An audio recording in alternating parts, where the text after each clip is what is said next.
Okay, we're live. How you doing, Allie? Good. How are you? Good. I'm so tempted to call you Pookie. You're welcome to call me Pookie. Okay, good. So, Allie, thanks for coming on the podcast. Thanks for having me. What did you think when I asked you to come on the podcast? What did you think? Like, oh my gosh, we're going to talk about what? I think my fear was I generally struggle to make thoughts and bring them out of my mouth. But um, I know that you and I talk about a lot of really intense and deep subjects, and Yeah. I don't know if I was really scared about any particular subject. I'm glad to be talking to you, I guess, and being a part of what you do. You're sweet. One of the reasons that I wanted you to come on the podcast is because I think that you're particularly articulate, you're very insightful, you're very honest, and I know that you've expressed an interest in advocacy, and you're very outspoken about things that you're really passionate about. Thank you. So I thought this would be a good opportunity, actually, for us to chat and put it out there. So, Allie, one of the things I'm curious about is what are the things I know you're interested in being a mental health advocate and working with and for people who struggle. Yeah. What is one of the things, or what is the thing that you, when the topic comes up or the issue comes up, you can feel your heartbeat a little bit faster, you stand up a little bit straighter, you become a little bit more articulate, you've got something to say, you can't let it slide. What is that thing for you? Probably just mental health in general. Like it sounds kind of weird, but like when someone opens up in a group, or like if I'm hanging out with a group of friends and someone says like, oh man, I've been struggling lately, then that's when I kind of kick into gear and I want to talk about it, and I want to kind of really get into it, because I think that that's where my personality really comes out. Yeah, so if someone wants to share, you want to facilitate that. Absolutely. Yeah, I think that that's a good way to say it. Like I do want to facilitate it. Like I think that that's, if there's any time where I'm going to, take charge of a situation or take charge of a conversation, that would be it. Because I like to think that for someone my age, I'm very knowledgeable about mental health, and I'm knowledgeable about I guess the human condition. And so like, yeah, if I can share something, I want it to be that. So what's behind that? Is it a personal curiosity, or is it a belief that people should have a platform or the space to share? What's behind it for you? I think it's a little bit of both. Like I do have quite a bit of curiosity about it, because I'm always learning. Like that's a topic that I always want to learn about, especially when it comes to people I care about. And it also, you could say that it's also just, sorry, I got stuck there. That's okay. What was your other thing that you said? I said, is it a personal curiosity, or is it a belief that people should have the space to share when they're ready to share, kind of thing? Yes. Yeah. I think it's that. Sorry, I just woke up a while ago, but yeah. I think that everyone should have a kind of a space to share what they want to talk about. I think that it's something that should be spoken about. I think people often feel like it is a bizarre thing to talk about, but it's actually super normal to struggle. It is super normal to struggle. What do you think the benefits are of people talking about it? You say it's something that should be talked about. Why do you say that? Because it normalizes it. Like, I think, yeah, so when, people struggle to share it because they don't think it's normal. So because people aren't sharing it, people are going to act like it's not normal. Right. Where, it's my belief that everybody has stuff going on. Like absolutely everybody, people could be content right now, but like there's something that's happened in the past and there's something they should be prepared for in the future. Mm. And so when someone brings that up in a group, I hear what you're saying. Like there's a real, you have a passion about normalizing mental health struggles and mental health illness and issues. And whether it's situational or a chronic issue for someone, you want it out there, right? You want people talking about it. And so when the opportunity arises, you stand up and like you say, in your words, take control of the conversation, right? Because this is important to you. Mm-hmm. Mm. Where do you think that comes from? Oh, I think it comes from our family partially. Like I think our family has a really good story to share.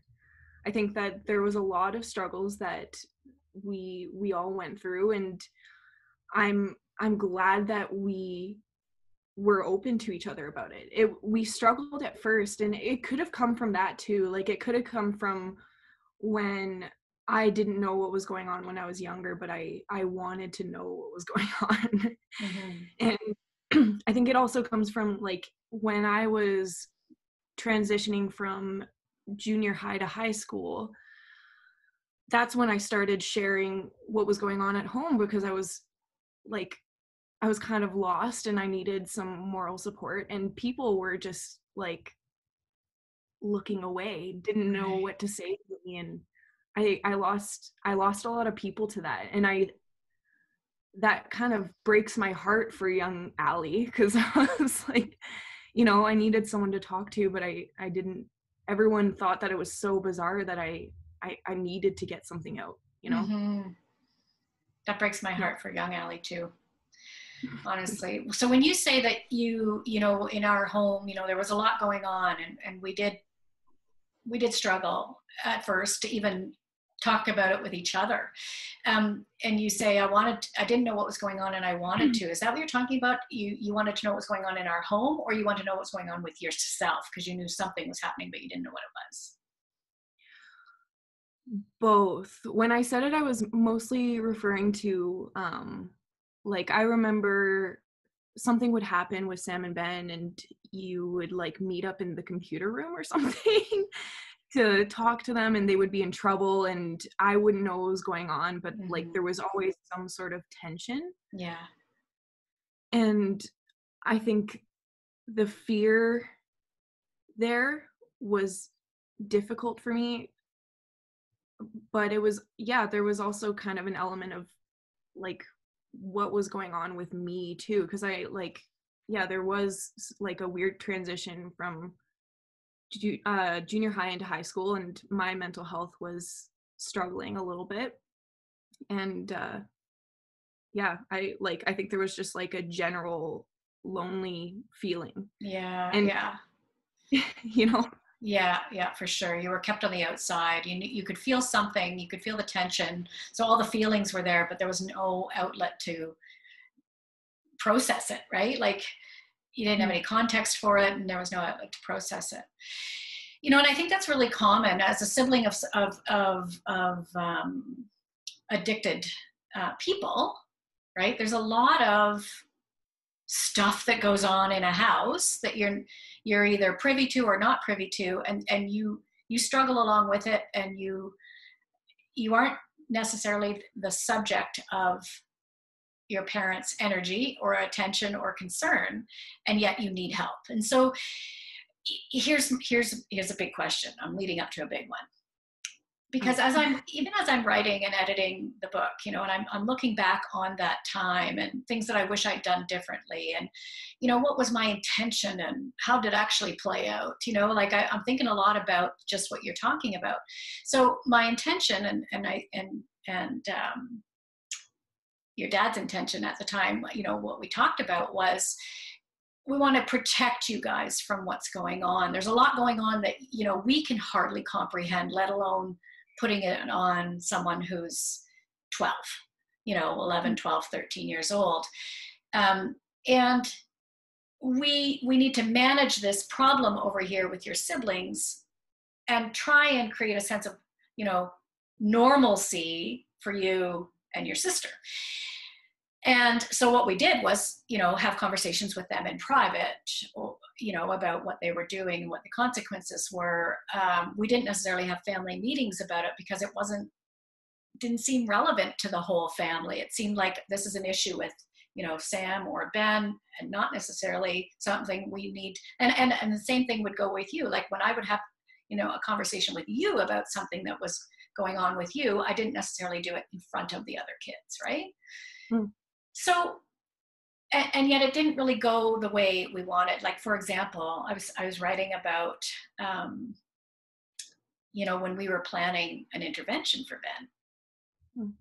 And we knew that we had to do it in secret.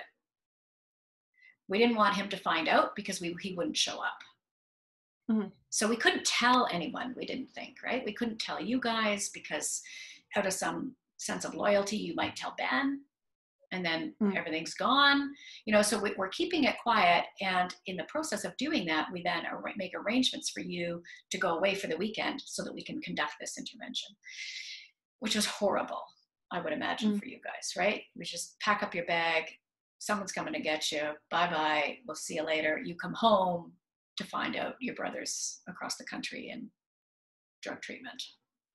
Yeah. What should we have done differently, do you think, that would have made that easier for you, given you the support you needed, yet still was able to, you know, hold what we were doing in confidence because we couldn't tell you? And I'm asking this for other parents because there are other parents out there trying to navigate this same line, right? Trying to walk the same line of, you know, how do I handle this, you know, gong show over here and yet still create some sense of normal home for the other kids in the home. But spoiler alert, you can't do it. Like it's not a normal home. It's not a normal home. Let that go. But so where is the line, do you think, for parents? I think keep them in the loop, but also know your kids, right? Because with me, there was, I wanted to know what was going on, but I also know that I was naive, and I don't know if I would have kept that from Ben, because I cared about him and I missed him, and like, yeah. I wanted to know what was going on, but I also know that, like, I didn't know the severity of the situation. Maybe if that had been explained to me, if you had sat me and sit down and said, listen, we're worried about Ben, we're planning on doing this like intervention, he's like, we're planning on putting him in drug treatment and everything like that, but here's what can't happen. Here's what, you know. But, you know, it's tough too, because one of my big issues about that whole scenario was I didn't get to say goodbye to him, and you know, that was kind of, that's what makes me think that maybe I would have told him, because I would have said, like, you need to come and say goodbye before you go or something.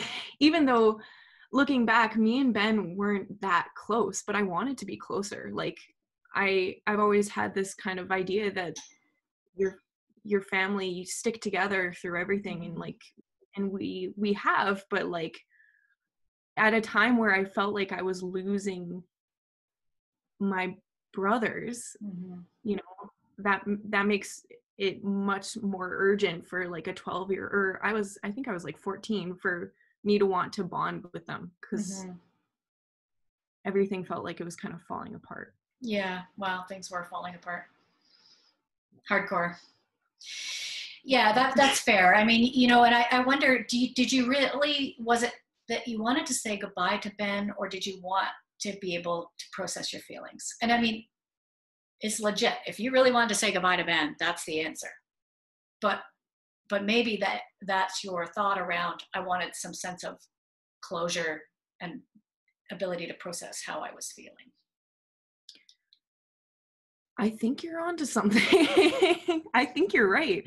Cause yeah, like I said, I wasn't super close with Ben, but I guess when he, like, there was so much shock, like when he was gone, I was just like, holy smokes, like, you know, it did seem so sudden. And I think it would have helped me a lot to process those feelings. Like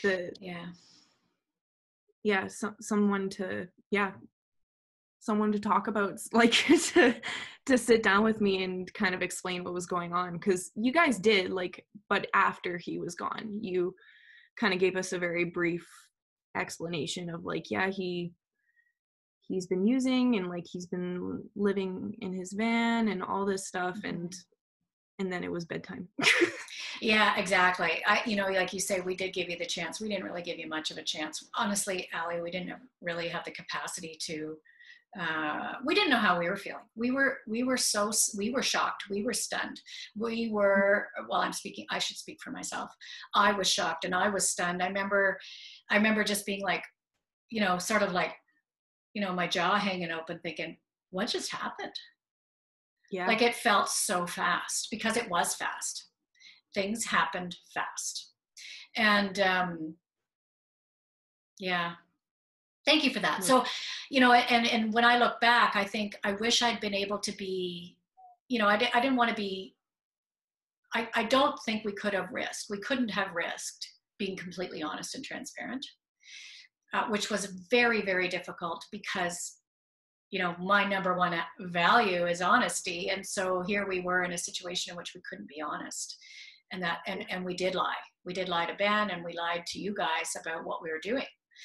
And it felt like a betrayal. It felt wrong, but it felt less wrong than the alternative, which was risk it not working, and losing Ben, because I think we would have lost him, honestly. Yeah. Man, that was a tough time. It was. And but like, props. Oh, thanks, Allie. Honestly, like, I think props, because you guys, you were already so overwhelmed, and we can look back on it now and say, like, oh, these are the things that could have gone differently. But honestly, you guys were doing your very best with what you had and the knowledge that you had of the situation. And like, I think that's something to consider, Yeah, thank you. I think of other parents who are going through it, and who maybe, are trying to manage and even digest their own feelings about, what's going on with this kid over here, while this one over here is in their room, just trying to feel okay. And not asking for much, just trying to do their best to get through it, and what could have helped. And I think, I wish I'd had the wherewithal, first of all, to talk to someone myself about how I was doing, and then so that I could be present to you, and find some help for you, to digest how you were feeling, and not just you and me, but everyone in the house. Like, I think we all needed help. Yeah. There was a lot going on, and we didn't know how to even digest. Like, I didn't have the literacy even to say, this is how I'm feeling, and this is how I get to feel it. Like, I didn't know how to do that, let alone help you do that, so I wish I had been able to find someone to help you and us and everyone, kind of work through what was really going on, because there was so much happening. Right. And that was just the beginning. That's the other part. That was just the start. Like, my gosh. Oh. So one of the things, Allie, now that we're into this, and I've been writing the book, and I've been writing the book forever, right? And so something that's on my mind often, and as I talk to different people, is their comfort with sharing very personal things publicly.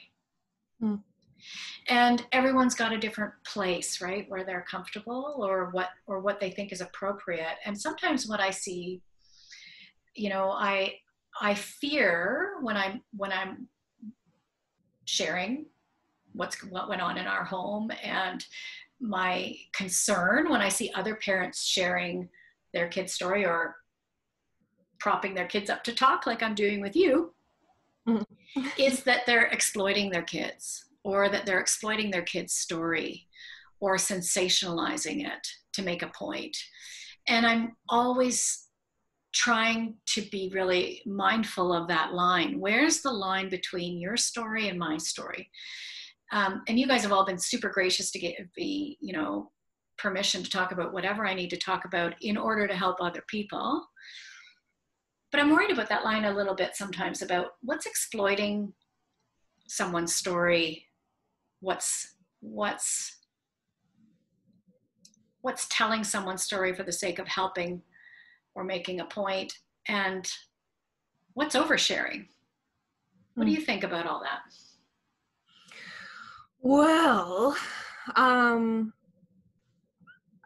I've always been kind of an open book, and that's why when you said, you know, you asked me, can I talk about your cutting? Can I talk about your past with mental health? I'm all for it, because I don't think I don't think I have anything to hide. Mm-hmm. It's my personal belief that, like I said earlier, like, I think share your story to normalize it for other people. So when you share my story, and like you're writing your book, and when you do all of that, I think that it'll do more good than harm. You know, and I think whatever kind of harm comes of it, like, I can either handle it, or it's not really my problem. If someone thinks that it's that big of a deal, then I would say they probably have their own stuff going on that they're ashamed of, or I don't know if that's the right word, but like something they're embarrassed about or whatever. Like, I'm not embarrassed about my story. If they're embarrassed about my story, then I think that says more about them than it says about me. Yeah, that's a pretty mature perspective, Allie. Thanks, Mom. Most people really fear other people's judgment because they fear that it could be true, right? If you judge me to be this, then what if I am? And yet here you are saying, well, if you're judging me, then, you know, you've got some self-judgment there that you need to work through, or some part of you that you can't accept, or, you know, and that's your issue, not mine. And yeah, exactly. So that's really cool, Ellie. So when you're sitting in that group, let's go back to the group of people, and someone brings up that they have a mental health issue, is there ever a time when you think this isn't the time? Or this isn't the place? No. I think there might be. Like, I think if you're in a situation where it should absolutely be about someone, and you take control and you make it all about yourself, I think that that's the line. Like, say you're at a funeral, right? And everyone's grieving, and everyone's like, processing their feelings about the person that's passed away. And then you just claim the entire funeral, and you say, like, you're standing up on the podium talking about this person that's died, and then you say, guys, like, I've been so horribly depressed for the last month, and then you describe everything about your depression and your experience with depression, then it's no longer really a funeral. It's just like a conversation about your depression. I think that that's like an example, like obviously a pretty far out example, but I think that if someone's trying to process their own stuff and you make it about yourself, and there's no returning back to that person, like the initial conversation, then that's kind of the line. That's a really good point. So you're saying that there's a space for, and I think there's a place and a time for giving support, and a space and a time for asking and accepting it. And taking support when from a grieving family, when you should be offering it, is not cool. Oh, looks like you froze. Oh, there you are. You're back. Can you hear me? I can. You're a little bit glitchy. It's saying internet connection unstable, but it doesn't look unstable. I don't know. Well, let's keep going.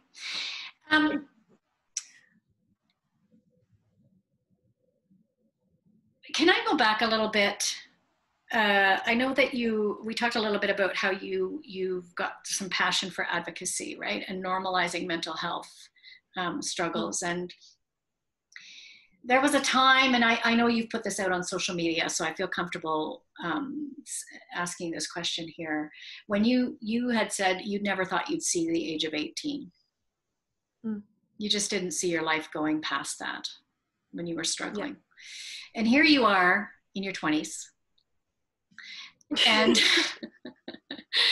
and going to school, you know, to educate yourself so that you can offer support to other people. And you've got passion and you've got a sense of direction. Where do you see yourself going with all of this? Oh, thinking about this is exciting for me because I don't know, but I know that I can do it. Like I've thought about so many things. I think baseline, at the very least, I want to work with kids that were like me, or even more, like, I shouldn't say more because like, but I think if I could be a counselor for like a high school, or if I could work at like a homeless shelter, I was thinking maybe even if I could work at like a detention facility, it would be so cool. Just, I kind of want to see how far I can go in that direction, but it would also be kind of cool to start my own business. If I could do like something around borderline personality, or like do a DBT informed type of counseling, like a group or something like that. And I also I kind of want to follow your footsteps and like write a book someday or something like that. Like, I think that'd be kind of cool. Well, I'm very flattered because you're a much better writer than I am. I'll tell you that. You could write a book today, and I think it would be an epic read, Allie. So I have no doubt that you're going to do that. And I think it's interesting that you really want to work with. I mean, you're so knowledgeable about BPD, like borderline personality disorder, or like you said, DBT, dialectic behavioral therapy, you know, because you've been doing it, you know, for a long, long time, and you've put it into practice, and you're such a success story, right? I think of someone who's really learned the skills and changed the way that they operate. Thank you. You know, so you'd be so good at that. I mean, I think you could do that like any day now, honestly. I mean, not in a formal, you know, therapy way. You couldn't call yourself a psychologist or a counselor yet, but man, you know, like I say, you can explain DBT and borderline better than most people I know. Thank you. So for listeners out there, what is borderline personality?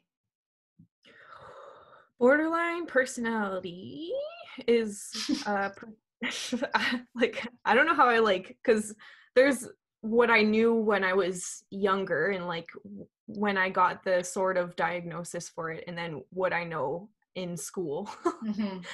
And obviously my knowledge is kind of like like all of those things bunched together. But like borderline personality is a personality disorder, and it's pretty much just characterized by you have crazy mood swings, or like you feel emotions super intensely, and it usually causes a person to act on it impulsively, whether that be by cutting, whether that be by like it could be suicide attempts, it could be manipulating people. It's usually just something to quickly bring someone back down to baseline. And like before treatment, it's almost always something pretty unhealthy or ineffective, something temporary that will just quickly bring you back down. So that's what borderline is. What I knew when I was a kid, like I just knew pretty much was like I was moody and I was self-harming. I felt pretty empty. Like I felt borderline personality also comes with this feeling of I don't know who I am, and taking on other people's characteristics and mirroring people that you like a lot, and you never feel like you because you don't know who you is. And like I still struggle with that these days, but I know that DBT kind of works. DBT is like the treatment that's like generally recommended for a borderline, where they teach you how to avoid black and white behavior and black and white thinking and all of those undesirable behaviors that can come with borderline. So Ally, what you described sounds a lot like adolescence. Like, and I'm playing the devil's advocate with you here, right? So, you say, really not sure who you are, and you're mirroring other people's behaviors, trying on different personalities and traits to see what feels right. There's a mood swing component to it. And, for every parent out there, they're going to say, well, that's my kid. How is this different than normal adolescence? Yeah. And I hear that that's a common response, because like I know quite a few people who've gotten diagnoses, and that's the thing. They're like, my parents just said that like it means that I'm growing up. And but I am 22, and I know for a fact that my personality can shift quite quickly. And I am, for the most part, recovered from borderline, but I also pick up traits from people really quickly, and I also change my appearance completely from like day to day. Like I've had friends bring that up to me before too. They're like, one day you're dressed like super fancy, and then the next day you dress like you're dressed like a skater, and then the next day you're dressed in like all these crazy colors, and the next day you're goth and like all that stuff. And I'm not ashamed of it or anything, but I think like I still have traits of borderline, and that is probably the most noticeable and kind of the most funny thing about it. So what I'm hearing you say is that so all of these things are characteristics of adolescence, right? There is a mood swing component. There is a sense of searching for, trying to figure out who you are, and changing your appearance and mirroring other people. But for someone who has borderline personality, the experience is extreme and will actually interfere with functioning. Right. So it'll interfere with relationships. It may manifest as, you'll see an inability to handle the feelings that come with it, rather than just, like a mood swing. You're having really high highs, and then a really fast swing to low lows, right? Everything's awesome and incredible, and you're my best friend, and then tomorrow you're the worst thing that ever happened to me, nobody loves me, my life is over, right? And it's rather than a swing like this, it's a swing like this. Right. And I like what you said too about, you've got all these feelings, but they're intense. The intensity of it is, I think, what makes it different. Absolutely. Totally. Like, and the anger too, like if borderline can also, one of the traits for borderlines in like the DSM-5, I'm pretty sure, is like if you have intense angry outbursts, then like that's another thing. Like anger, sadness, happiness too. When I feel, this is another thing, when I feel calm, I'm really like, I notice how calm I am. Yeah. It's, every emotion is just like that much more intense. Yeah. Yeah.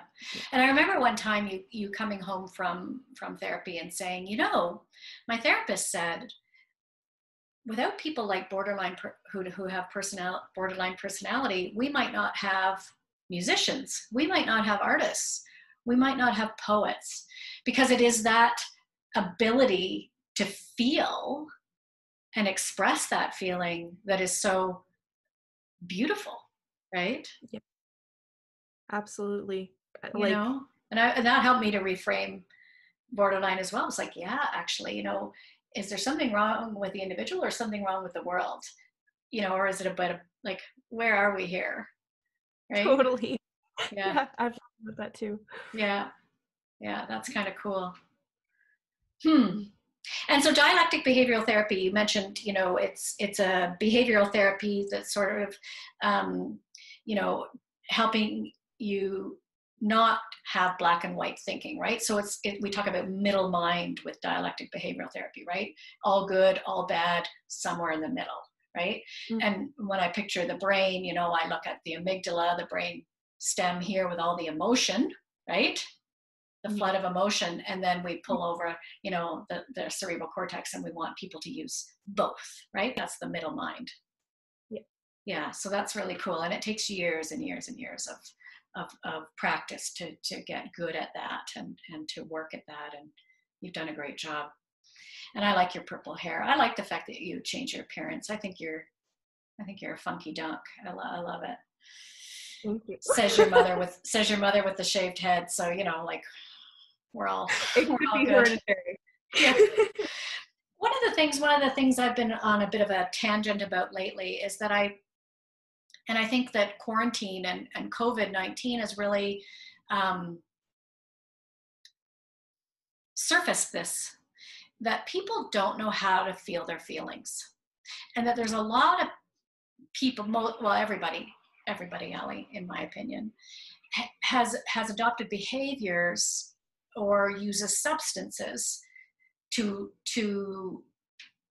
moderate the way they feel or numb the way they feel.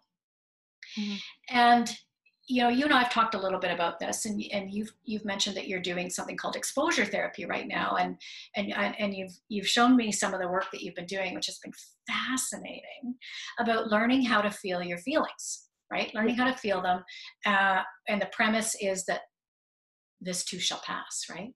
All feelings are temporary. Yeah. And without processing them, they don't go away. You just stuff them down. And then they will rear their ugly heads later at a time of their choosing, in a way that may interfere with things, like your ability to function, your ability to have relationships. So can you share with us a little bit about some of the therapy that you've been doing, like exposure therapy, and how it's, like, walk us through it a little bit, if you wouldn't mind, because it's kind of cool. Thank you. I think it's cool too.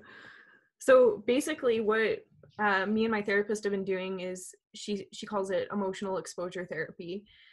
And the reason why we started doing it was because there were signs that I was pushing my emotions down. And they were appearing in weird ways. And so basically she said, we're gonna teach you how to be present with your feelings, give them a name, talk to them, confront them, but never push them down.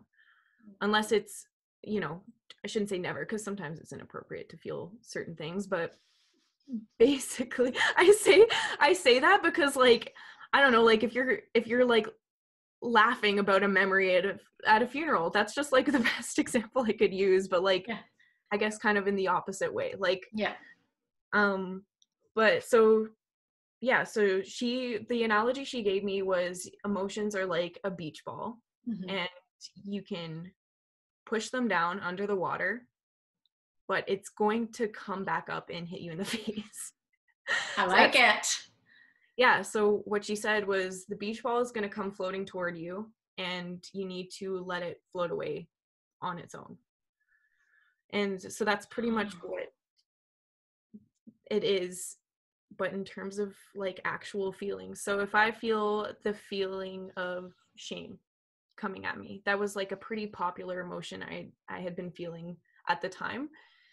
I would greet it, I'd give it a name. I would be super mindful of where I feel it in my body, and any other kind of thoughts that come along that are like negative or like self-depreciating. I would say like, okay, I know you're here, but like that's not what I need right now. You're only welcoming validation for yourself, and validation that like this is an appropriate emotion to feel right now, but you got to process it and let yourself feel it. I guess that's the general idea of what it is. Like I guess the main goal is to validate yourself and validate the emotion while it's there, speak to it and then let it go away. Because she said, this blew my mind. She said that emotions will only last about like 3 minutes or something at the most, like 90 seconds to 3 minutes, which like blew my mind, because I've always seen emotions as this super powerful and controlling thing that destroys everything. But she was like, yeah, it's just like she said it's just like a kid at a party that's like, they'll be like, hi, and like all you have to do is say like, hey, I see you, and then they'll like run off. She gave me so many weird analogies, but I think that was probably the most bizarre. I love it. But yeah, you say hi and you shake their hand, and then they'll go about their business. 3 minutes, hey? Have you found that in your experience of doing this therapy? Have you found that to be true? I have, actually. I'm almost finding that it's hard to get to 3 minutes. Like, she told me, she gives me homework every week, and for 1 week she was like, let the emotion come and I want you to sit with it for 5 minutes. And I really tried, but it went away. It went away before I could get to the 5 minutes. And I told her the next week, I was like, I couldn't get to 5 minutes. And she was like, exactly. Like it will go away, whether you want it to stay or not, like it's going to go. Like, this is so fun. I love talking about this because I mean, the stories, like you say, that we have about unpleasant feelings are that they're larger than life. They're overwhelming. They're going to put me into a pit of despair. I can't handle it. Nobody can handle it. Stuff it down. Yeah.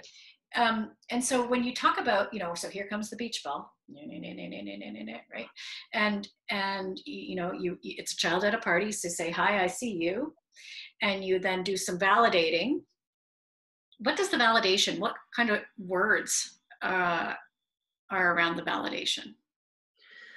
Well, I'll say to myself, it's totally okay to feel this way. I kind of dip into my vulnerabilities. Like if I'm really upset or sad, I'll say to myself like, okay, I have had a rough day, like I haven't eaten much today. I didn't get much sleep last night. Could have been this argument I had with someone earlier. So like think about that. And in thinking about my vulnerabilities, I then say like, okay, it's totally fair that this emotion's coming up, and like I don't have to push it away, because like why would I? My emotions are pretty much just a way of my brain saying like something's wrong. Yeah, something doesn't feel good. Yeah. So like I kind of had to shift my perspective on emotions for that to happen. Like I used to like I said, I used to see them as this like big scary thing, but now I just see them as just my brain it's like a check engine light. Like, yeah. Yeah. You know, and I like what you're saying about the rationalizing and the I don't mean rationalizing. I think you talk about validating it and normalizing it without rationalizing it, because one of the things that I come across in myself and in people that I talk to is I've got a feeling and now I feel like I need to rationalize it. And so I'll then create a story to justify it, which may or may not be true. And then I get stuck in the story, right? I've done that. Right? And the story keeps you stuck, right? So, you know, I don't feel good. Well, it must be because my boss doesn't see my greatness. Yeah. You know, or, you know, like because I brought that thing up today and everyone ignored me. And so I'm invisible at work. I'm invisible at work. And now I'm going to go around and I'm going to tell that story until I get validation for the feeling that I have, right? Which is I just don't feel very good. Yeah. Which could be related to, you know, someone ignored me at a meeting and I didn't get much sleep last night. Or maybe it doesn't feel good to be ignored. Ouch. Yeah. And just, but we create a big like, and then the story keeps us stuck. And then we actually then seek evidence to make our story right so that we can be right, because we need to be right. Because if we're not right, well then, my God, there's something wrong with us, right? Like it just gets so messy. Yeah. And so I would imagine that you learning how to